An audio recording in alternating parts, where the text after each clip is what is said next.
Hi ಎಲ್ರಿಗೂ ನಮಸ್ಕಾರ. Welcome back to my YouTube channel. ನಾನು ನಿಮ್ಮ ಪ್ರೀತಿಯ ವರ್ಷಿಣಿ. ಎಲ್ಲರೂ ಹೇಗಿದ್ದೀರಾ? ನಾನಂತೂ ಚೆನ್ನಾಗಿದ್ದೀನಿ, ನೀವು ಕೂಡ ಚೆನ್ನಾಗೇ ಇರ್ತೀರಾ ಅಂತ ಅನ್ಕೋತೀನಿ.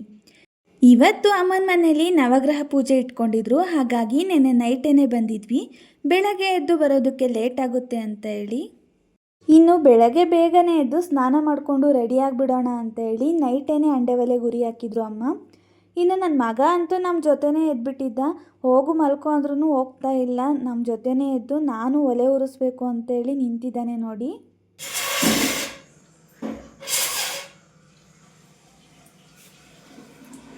ಉರಿಸ್ತಿದ್ಯಾ ಚೆನ್ನಾಗಿ ಒಲೆನಾ?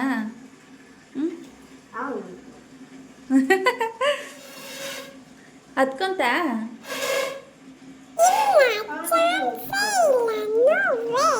ಇಷ್ಟೊತ್ತು ಏನು ಯಾರಿಗೂ ಕೊಡ್ದಲೇ ಉರಿಸ್ತಾ ಇದ್ದೆ, ಇವಾಗ ನಾನೇ ಊದ್ ಕೊಡ್ಬೇಕಾ? ಹೋಗ್ಲಿ ಕೊಡಿಲಿ. ಮಲ್ಕ ಹೋಗಪ್ಪಿ, ಬೇಗ ಹೋಗ್ಬೇಕು. ನಡಿ ನಡಿ, ಅದೇ ಬೀಳ್ತಾವ ನೋಡು. ಚಳಿ, ನಡಿಯೋ ಒಳಗೆ. ನಾನು ಆಮೇಲಿಂದ ಎಬ್ರಿಸ್ತೀನಿ, ಹೋಗು.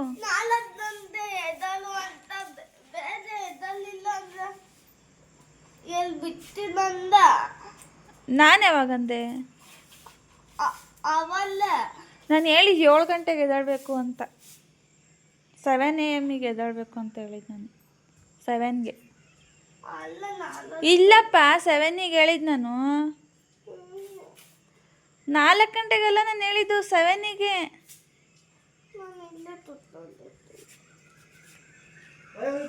ಅಲ್ಲೇ ಕೂತಿರ್ತೀಯ? ನಡಿಯಮ್ಮ, ಪಚ್ಚ ನಡಿಯಪ್ಪ. ರಿಶು ಅಂತೂ ಕೊನೆಗೂ ಮಲ್ಕೊಳ್ಳೇ ಇಲ್ಲ, ಹಾಗೆ ಆಟ ಆಡ್ಕೊಂಡೇನೆ ಇದು ಮಾಡಿಬಿಟ್ಟ.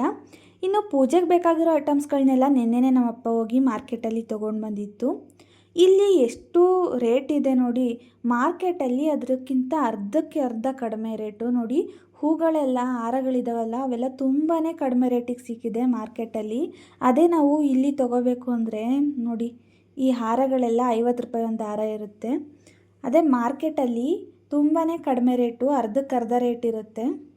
ನಮ್ಮ ಅಜ್ಜಿ ತೀರ್ಕೊಂಡ್ಮೇಲೆ 6 ತಿಂಗಳು ಮನೆ ಬಿಟ್ಟಿದ್ರಲ್ವ, ಹಾಗಾಗಿ ಮತ್ತೆ ಬರ್ತಾ ಇದ್ದಾರಲ್ವ, ಅದಕ್ಕೆ ಸಿಂಪಲ್ಲಾಗಿ ನವಗ್ರಹ ಪೂಜೆನ ಮಾಡಿಸ್ಕೊಂಡು ಬರೋಣ ಅಂತೇಳಿ ಮಾಡಿಸ್ತಾ ಇದ್ದಾರೆ. ತುಂಬ ಹತ್ರದವ್ರನ್ನಷ್ಟೇ ಕರೆದಿರೋದು, ದೂರದ ರಿಲೇಟಿವ್ಸ್ನೆಲ್ಲ ಏನೂ ಇನ್ವೈಟ್ ಮಾಡೋದಕ್ಕೆ ಹೋಗಿಲ್ಲ, ಯಾಕಂದರೆ ಸಿಂಪಲ್ಲಾಗಿ ಮಾಡ್ತಾ ಇದ್ದಾರೆ ಅದಕ್ಕೋಸ್ಕರ. ಇನ್ನು ಈ ರಂಗೋಲಿನ ನಾನು ಬೆಳಗ್ಗೆನೇ ಹಾಕಿದೆ. ಇದನ್ನು ನಾನು ರಾತ್ರಿನೇ ಅಮ್ಮ ಸಗಣಿ ಎಲ್ಲ ಸಾರಿಸ್ಕೊಟ್ರು, ನಾನು ರಂಗೋಲಿನ ಹಾಕಿದ್ದೆ. ಇದು ರೋಡು ಚಿಕ್ಕದಾಗಿರೋದ್ರಿಂದ ಇಲ್ಲಿ ತುಂಬ ದೊಡ್ಡ ರಂಗೋಲಿ ಹಾಕೋದಕ್ಕಾಗಲ್ಲ, ಹಾಗಾಗಿ ಸಿಂಪಲ್ಲಾಗಿ ಒಂದು ರಂಗೋಲಿನ ಹಾಕಿದ್ದೀನಿ ಅಷ್ಟೇ. ಇನ್ನು ಎಲ್ಲರೂ ಒಬ್ಬರಾದ್ಮೇಲೆ ಒಬ್ಬರು ಸ್ನಾನ ಎಲ್ಲ ಮಾಡಿಕೊಂಡು ರೆಡಿ ಆಗ್ತಾ ಇದ್ದೀವಿ. ಪುರೋಹಿತರು ಬರೋ ಅಷ್ಟರಲ್ಲಿ ಎಲ್ಲರೂ ರೆಡಿ ಇದ್ದರೆ ಪೂಜೆ ಎಲ್ಲ ಮಾಡೋದಕ್ಕೆ ಸರಿ ಹೋಗುತ್ತೆ ಅಂತ ಹೇಳಿ. ಆದರೆ ನನ್ನ ಮಗ ಮಾತ್ರ ನೋಡಿ, ಮೊಬೈಲ್ ಸಿಕ್ಬಿಟ್ಟಿದೆ, ಯಾರೂ ಕೇಳ್ತಾ ಇಲ್ಲ ಅಂತ ಹೇಳಿ ಸುಮ್ಮನೆ ಕೂತ್ಕೊಬಿಟ್ಟಿದ್ದಾನೆ ಅವನ ಪಾಡಿಗೆ ಅವನು. ಮುಖಕ್ಕೆ ಪೌಡರೆಲ್ಲ ಬಳ್ದಿದ್ದೀನಿ, ಆದ್ರೂ ಅವನಿಗೆ ಗೊತ್ತೇ ಆಗಿಲ್ಲ, ಮೊಬೈಲ್ ನೋಡೋದ್ರಲ್ಲಿ ಬ್ಯುಸಿಯಾಗಿದ್ದಾನೆ. ಇನ್ನು ಪುರೋಹಿತರು ಬರೋದು ಲೇಟ್ ಆಗುತ್ತೆ ಅಂತ ಹೇಳಿದ್ರು, ಸೊ ಹಾಗಾಗಿ ಅಡುಗೆಗೆಲ್ಲ ರೆಡಿ ಮಾಡ್ಕೊಳ್ಳೋಣ ಅಂತೇಳಿ ರೆಡಿ ಮಾಡ್ಕೊಳ್ತಾ ಇದ್ದೀವಿ. ಇನ್ನೂ ತುಂಬಾ ಟೈಮ್ ಇತ್ತು, ಹಾಗಾಗಿ ಮತ್ತೆ ನೆಲ ಒರೆಸ್ಕೊಂಡ್ರೆ ಆಯಿತು ಅಂತ ಹೇಳಿ ಎಲ್ಲ ರೆಡಿ ಮಾಡ್ಕೊಳ್ತಾ ಇದ್ದೀವಿ. ಹಾಗೆ ಪುಳಿಯೋಗರೆ ಗೊಜ್ಜನ್ನು ಕೂಡ ಮಾಡಿಟ್ಬಿಡೋಣ ಅಂತೇಳಿ ಪುಳಿಯೋಗರೆ ಗೊಜ್ಜನ್ನು ಮಾಡೋದಕ್ಕೆ ಹೋದೆ ನೋಡಿ. ಉದ್ದಿನಬೇಳೆನ ಚೆಲ್ಬಿಟ್ಟೆ. ಯಾರಾದರೂ ನೋಡೋ ಅಷ್ಟರಲ್ಲಿ ಬೇಗನೆ ಕ್ಲೀನ್ ಮಾಡೋಣ ಅಂತ ನಾನು ಅಂದ್ಕೊಂಡ್ರೆ ಅಷ್ಟರಲ್ಲಿ ನನ್ನ ತಮ್ಮ ನೋಡೇ ಬಿಟ್ಟ. ಅಪ್ಪ, ಉದ್ದಿನಬೇಳೆ ಎಲ್ಲ ಚೆಲ್ಲೋಗ್ಬಿಟ್ಟವೆ ಅಂತೇಳಿ ಹೇಳ್ತಾ ಇದ್ದ. ನಾನು ಅವನಿಗೇನೆ, ನೀನು ಇವಾಗ ಎದ್ದಿದ್ಯಾ, ಬೆಳಗ್ಗೆ ಬೇಗ ಎದ್ದಿಲ್ಲ, ಹಂಗೆ ಹಿಂಗೆ ಅಂತೇಳಿ ವಾದ ಮಾಡಿ ಕಳಿಸ್ಬಿಟ್ಟೆ. ಇನ್ನು ನನ್ನ ಮಗ ನೋಡಿ ನನಗೆ ಯಾವ ಥರ ಕ್ಲೀನ್ ಮಾಡಬೇಕು ಅಂತ ಹೇಳಿ ಐಡಿಯಾ ಕೊಡ್ತಾ ಇದ್ದಾನೆ. ನಾನು ಕೈಯಲ್ಲಿ ಎತ್ತಿ ಎತ್ತಿ ಹಾಕ್ತಾ ಇದ್ದೆ, ಅಮ್ಮ ಈ ಥರ ಮಾಡು ಅಂತ ಹೇಳಿ ಐಡಿಯಾ ಕೊಡ್ತಾ ಇದ್ದಾನೆ ನನಗೆ. ಒಂದು ಕಡೆ ಹಾಲನ್ನು ಕಾಯೋದಕ್ಕೆ ಇಟ್ಕೊಂಡು ಮತ್ತೊಂದು ಕಡೆ ಪುಳಿಯೋಗರೆ ಗೊಜ್ಜನ್ನು ಕೂಡ ರೆಡಿ ಮಾಡಿ ಎತ್ತಿಟ್ಟು ಮತ್ತೆ ಕಿಚನೆಲ್ಲ ಕ್ಲೀನ್ ಮಾಡಿದ್ರು ಅಮ್ಮ. ಇನ್ನೂ ಕೂಡ ಟೈಮ್ ಇತ್ತು, ಹಾಗಾಗಿ ಅಡುಗೆಗೆಲ್ಲ ರೆಡಿ ಮಾಡ್ಕೊಳ್ತಾ ಇದ್ರು. ಇನ್ನು ನಮ್ಮ ಮನೆಯವರು ಬೆಳಗ್ಗೆನೇ ರೆಡಿಯಾಗಿಬಿಟ್ಟು ಅಲ್ಲಿಂದನೇ ಬಂದಿದ್ದಾರೆ, ಕೊರಟಗೆರೆಯಿಂದನೇ ರೆಡಿಯಾಗಿಬಿಟ್ಟು ಒಂದೇ ಸಲ ಬಂದರು. ಈ ಗಿಡನ ನೋಡ್ತಿದ್ದಾರೆ ನೋಡಿ, ಯಪ್ಪ ಎಷ್ಟೊಂದು ಮುಳ್ಳಿದ್ದಾವೆ ಇದರಲ್ಲಿ ಅಂತ ನೋಡ್ತಾ ಇದ್ದಾರೆ ನೋಡಿ ಈ ಗಿಡನ. ಈ ಗಿಡದ ಹೆಸರು ಕುಬೇರ ಲಕ್ಷ್ಮಿ ಗಿಡ ಅಂತೇಳಿ ಕರೀತಾರೆ ಅಂತ ಅನಿಸುತ್ತೆ, ನನಗೂ ಸರಿಯಾಗಿ ಗೊತ್ತಿಲ್ಲ. ಇನ್ನು ನನ್ನ ಮಗ ಕೂಡ ಸ್ನಾನ ಎಲ್ಲ ಮಾಡಿಕೊಂಡು ಆಟ ಆಡ್ತಾ ಇದ್ದಾನೆ. ಅವ್ರ ಅಪ್ಪ ಬಂದ್ರಲ್ಲ, ಅವ್ರ ಜೊತೆಗೆ ಆಟ ಆಡ್ತಾ ಇದ್ದಾನೆ ಬಬಲ್ಸಲ್ಲಿ. ಪುರೋಹಿತರು ಬಂದು ಪೂಜೆಗೆಲ್ಲ ರೆಡಿ ಮಾಡ್ಕೊಳ್ತಾ ಇದ್ರು. ಈ ಥರ ಬಾಕ್ಸ್ನ ಬಿಡಿಸ್ಬಿಟ್ಟು ಅದರಲ್ಲಿ ಸೂರ್ಯ, ಚಂದ್ರ, ನಕ್ಷತ್ರ ಇದೇ ಥರ ಡಿಫ್ರೆಂಟ್ ಶೇಪ್ಗಳನ್ನ ಬಿಡಿಸೋದಕ್ಕೆ ಹೇಳಿದ್ರು. ನಾನು ರಂಗೋಲಿಯಲ್ಲಿ ಎಲ್ಲ ಬಿಡಿಸ್ತಾ ಇದ್ದೀನಿ. ಅವ್ರು ಹೇಗೆ ಹೇಳ್ತಾರೋ ಹಾಗೆ ಬಿಡಿಸ್ತಾ ಹೋದೆ. ನೋಡಿ ಚೆನ್ನಾಗಿದೆ ಅಲ್ವಾ? ಅದಾದಮೇಲೆ ಒಂದು ಸ್ವಲ್ಪ ಟೈಮಲ್ಲೇ ಅವ್ರಿಗೆ ಬೇಕಾಗಿರೋ ಥರ ಎಲ್ಲ ರೆಡಿ ಮಾಡಿಕೊಂಡ್ರು. ನೋಡಿ ಹೇಗಾಗಿದೆ ಅಂತೇಳಿ ಇವಾಗ ಎಲ್ಲ ರೆಡಿ ಮಾಡ್ಕೊಳ್ತಾ ಇದ್ದಾರೆ. ಇಲ್ಲೆಲ್ಲ ರೆಡಿ ಮಾಡಿಕೊಂಡು ಅದಾದಮೇಲೆ ನಮ್ಮ ಅಮ್ಮಂಗೆ ಹೊಸ್ತಿಲಿಗೆ ಪೂಜೆ ಮಾಡೋದಕ್ಕೆ ಹೇಳಿದ್ರು. ಹಾಗಾಗಿ ದೀಪ ಅಂಟಿಸ್ಬಿಟ್ಟು ಮತ್ತೊಂದು ಸಲ ಪೂಜೆನ ಮಾಡ್ತಾ ಇದ್ದಾರೆ. ನೋಡಿ ಪೂಜೆಗೆಲ್ಲ ರೆಡಿ ಮಾಡಿಕೊಂಡ್ರು. ಎಲ್ರೂ ಕಂಕಣನ ಕಟ್ಟಿಸ್ಕೊಂಡು ಪೂಜೆಗೆ ಕೂತ್ಕೊಳ್ಳೋದು ಅಷ್ಟೇ ಇವಾಗ.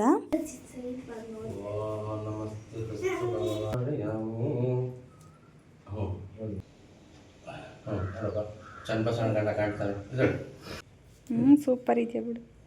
ರಿಷುಗಂತೂ ತುಂಬಾ ಖುಷಿ ಆಗ್ತಾ ಇತ್ತು. ಫಸ್ಟ್ ಟೈಮ್ ಅಲ್ವಾ ಈ ಥರ ಎಲ್ಲ ಪೂಜೆ ಮಾಡ್ತಾ ಇರೋದು ಇವನು, ಹಾಗಾಗಿ ತುಂಬಾ ಖುಷಿಯಿಂದ ಇದ್ದ.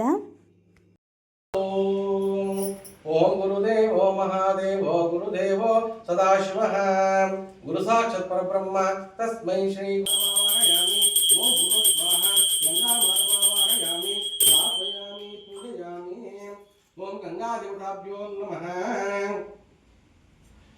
ಇನ್ನು ಪೂಜೆಗಳೆಲ್ಲ ಮುಗಿಯೋಷ್ಟರಲ್ಲಿ ಒಬ್ಬೊಬ್ಬರಾಗಿ ಎಲ್ಲರೂ ಬರ್ತಾ ಇದ್ರು.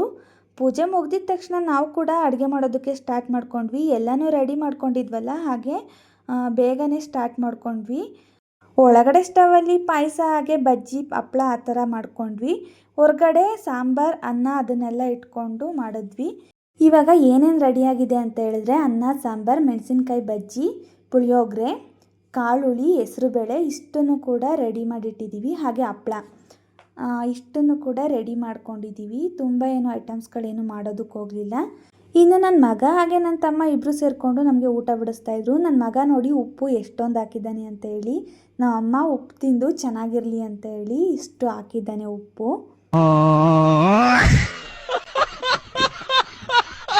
ಈ ಒಂದು ಡ್ರೆಸ್ಸು ಇಲ್ಲೇ ಇತ್ತು, ಹಾಗಾಗಿ ಹಾಕ್ಕೊಳ್ಳೋಣ ಅಂತೇಳಿ ಹಾಕ್ಕೊಂಡಿದ್ದೀನಿ. ತುಂಬ ದಿನ ಆಗಿತ್ತು ಈ ಡ್ರೆಸ್ನ ಹಾಕ್ಕೊಂಡು. ಇದು ಫುಲ್ ಸ್ಲೀವ್ ಬರುತ್ತೆ, ತುಂಬಾ ಚೆನ್ನಾಗಿದೆ. ಸ್ಯಾರಿಯಲ್ಲಿ ಇದನ್ನು ನಾನು ಸ್ಟಿಚ್ ಮಾಡ್ಕೊಂಡಿರೋದು, ಹಾಗಾಗಿ ಯಾವುದೂ ಇರಲಿಲ್ಲ ಅಲ್ವಾ, ಅದಕ್ಕೋಸ್ಕರ ಹಾಕ್ಕೊಂಡೆ ಪೂಜೆ ಎಲ್ಲ ಮುಗಿದ್ಮೇಲೆ. ಇನ್ನು ಲೈಟಾಗಿ ಮಳೆ ಕೂಡ ಬಂತು. ಮಧ್ಯಾಹ್ನ ಒಳ್ಳೆ ಟೈಮ್ ಇದೆ ಅಂತ ಹೇಳಿ ಪುರೋಹಿತರು ಬಂದು ಕಳಸನೆಲ್ಲ ಕದಲಿಸಿದ್ರು. ಹಾಗೆ ಬೂದ್ಗುಂಬಳಕಾಯಿನ ಓಡಾಕ್ತಾ ಇದ್ದಾರೆ. ಇವಾಗ ನೋಡಿ ನನ್ನ ಮಗಂಗಂತೂ ಇಲ್ಲಿಂದ ಬಿಟ್ಟು ಅಳ್ಳಾಡೋದಕ್ಕೆ ಆಗ್ತಾ ಇಲ್ಲ.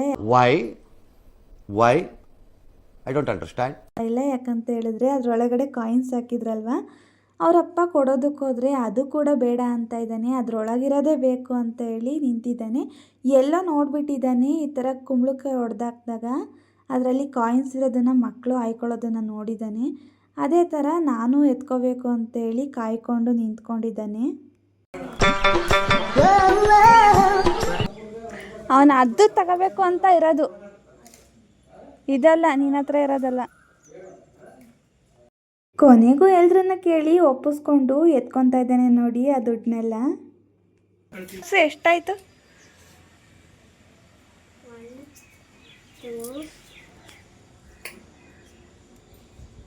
ಅಲ್ಲ ನೀವು ಅಪ್ಪ ಕೊಡಕ್ಕೋಯ್ತಲ್ಲ, ಅದು ಬೇಡವಾ ನಿಮಗೆ?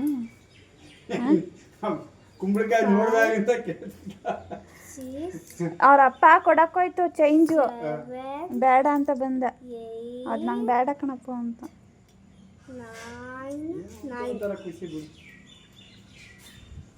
ಮಳೆ ಬೇರೆ ಬಿತ್ತಲ್ವ, ಹಾಗಾಗಿ ಥಂಡಿಗೆ ಈ ಹಪ್ಪಳ ನೋಡಿ ಯಾವ ಥರ ಆಗಿದೆ ಅಂತ ಹೇಳಿ. ನನಗೆ ಈ ಥರ ಹಪ್ಪಳ ತಿನ್ನೋದಕ್ಕೆ ತುಂಬಾ ಇಷ್ಟ ಆಗುತ್ತೆ. ಮಾಮೂಲಿ ಕರುಮ್ ಹಪ್ಪಳನೂ ತಿನ್ನೋದಕ್ಕೆ ಇಷ್ಟ, ಈ ಥರ ಹಪ್ಪಳನೂ ಕೂಡ ತುಂಬಾ ಇಷ್ಟ ಆಗುತ್ತೆ.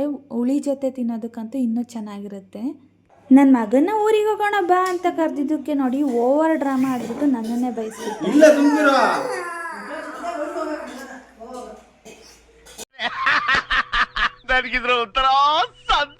ಬಾಯ್ ಹೋಗ್ಲಿ.